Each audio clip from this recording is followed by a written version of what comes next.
네, 안녕하세요, 여러분.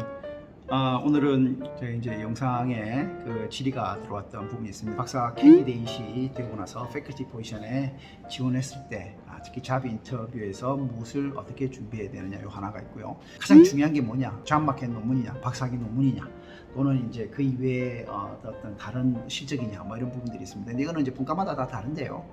이제 전공 분야에 따라서 이제 뭐가 중요하냐, 뭐 이런 게 있을 수 있죠. 경제학 분야에 대해서 이제 질의가 들어와서 제가 이제 경제학 분야에 대해 정확하지 않을 수 있습니다만은 제가 아는 한도 내에서 이제 말씀을 좀 드려보겠습니다.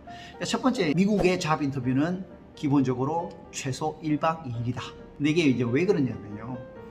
미국에서는 이제 조교수를 뽑는 게 평생 직장의 개념보다는 가능성을 봅니다. 그러니까 테뉴어를 줘서 이 학교의 레퓨테이션을 끌어낼 수 있는 전 세계에서 굉장히 뛰어난 학자로서 가능성을 보고 뽑는 거거든요. 그래서 테뉴어를 받을 수 있을 만한 사람을 뽑는 게 조교수다, 이렇게 생각하시면 됩니다. 그래서 어떻게 하냐면 미국에서는 총 7년 정도의 기간 동안 이 사람이 테뉴어를 받을 수 있는 것을 증명을 해야 됩니다. 탑 저널에 최소 6개 이상, 뭐 기본적으로 단독이죠. 6개 이상의 그 논문을 실을 수 있어야 됩니다. 예를 들면 이 경제학 같은 경우는 이코노메트리카라든지 아메리칸 이코노믹 리뷰라든지 뭐 이런 탑 저널들이 있습니다. 근데 요런데 이제 실을 수 있어야 됩니다. 이게 안 되면 정량적으로 이제 가면 저희 같은 과 같은 경우에는 이제 12개 정도의 논문을 최소한 보거든요. 증명을 해야 됩니다. 내가 한 학자로서 이런 논문을 실을 수 있다. 단독 논문도 중요하지만 컬래버레이션을 잘 할 수 있는 그런 논문들도 중요합니다. 특히 뭐 기후변화, 보건 분야도 그렇죠.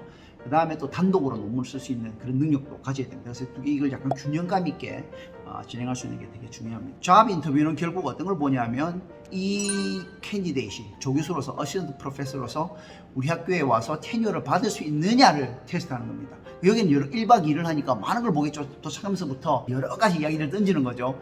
예를 들면 이제 저녁을 먹을 때 이제 그런 거와 관련돼서 다양한 질의를 하고, 이게 동료로서 앞으로 평생을 같이 해야 될지도 모르는 사람으로서 그런 것들을 같이 가져갈 수 있느냐, 이런 것들을 테스트한다고 보시면 됩니다.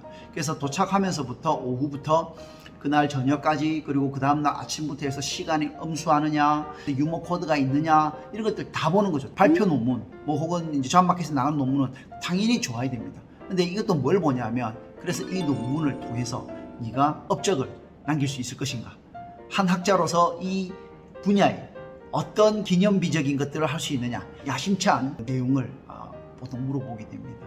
그래서 그런 것들을 좀 준비를 잘 하셔서 잡 인터뷰를 가시는 게 좋고, 그러기 위해서는 박사 과정 동안에 어떻게 해야 되겠습니까? 굉장히 챌린징한 질문과 굉장히 챌린징한 답을 얻기 위한 논문을 준비해야 되는 겁니다. 가능하면 논문을 몇 번 출간해 보는 게 훨씬 좋습니다. 근데 이코노믹스는 조금 다르다 하더라고요. 왜냐하면 수학적인 엄밀성을 굉장히 요구하기 때문에. 그럼에도 불구하고 최근 추세는 어느 정도의 논문이 있는, 특히나 탑 저널에 논문이 있으면 더 좋겠고요. 단독으로 있으면 더 좋습니다. 보통 이제 경영대 같은 경우에는 탑 저널에, 탑 5 저널 혹은 탑 4 저널에 논문이 한 6편 정도 이렇게 있어야 되고, 경제학도 마찬가지입니다. 굉장히 좋은 저널에 논문이 있어야 되고, 도시계획 쪽에서는 분과가 좀 넓기 때문에 분야별로, 교통이면 교통 분야에서 제일 좋은 저널, TRA, Transportation Research Part A라든지 뭐 EPA라든지 전통적으로 굉장히 유명한 저널들이 좀 있습니다.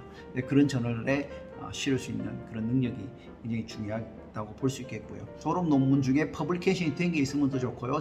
졸업되지 않더라도 어떤 문제를 해결할 수 있는 그 챌린징한 논문을 잡 마켓 페이퍼로 가는 게 좋습니다. 가능하면 그 기간 동안에 문제를 해결할 수 있는 내용의 논문을 출간 혹은 최소한 서미션을 해놓은 상태에서 잡 마켓 페이퍼를 들고 가는 게 좋고, 그게 모여서 졸업 논문이 되는 겁니다. 일반적으로 요즘 추세는 졸업 논문을 단독 페이퍼 3개를 뭉친 형태로 이렇게 해서 에세이 형태로 가는 겁니다. 저도 마찬가지로 저는 이제 5편의 에세이를 통해서 제 졸업 논문을 전체적으로 완성을 했었는데요.